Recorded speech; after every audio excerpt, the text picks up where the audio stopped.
اللہ فرماتا ہے، میری محبت تو دیکھو، جو فرشتے شام کو تمہارے گناہ میرے پاس لاتے ہیں، میں صبح انہی کے ہاتھ تمہارا رزق بھیجتا ہوں۔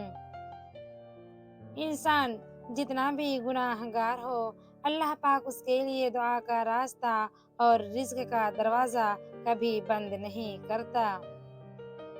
رب ناراض ہو جائے تو روٹی نہیں چھینتا، سجدے کی توفیق چھین لیتا ہے۔ یا اللہ ہم سب سے راضی ہو جا۔ حضرت علی رضی اللہ تعالیٰ عنہ نے فرمایا، اللہ جب راضی ہوتا ہے تو سب سے پہلے سجدے کی توفیق دیتا ہے، پھر چاہے وہ سجدہ خوشی کا ہو یا غم کا۔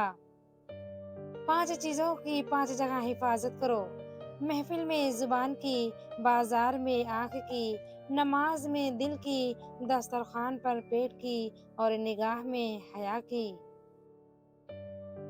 حضرت علی رضی اللہ تعالیٰ عنہ نے فرمایا، فجر کے وقت اگر خود آنکھ کھلے تو سمجھ جاؤ کہ اللہ تم سے راضی ہے۔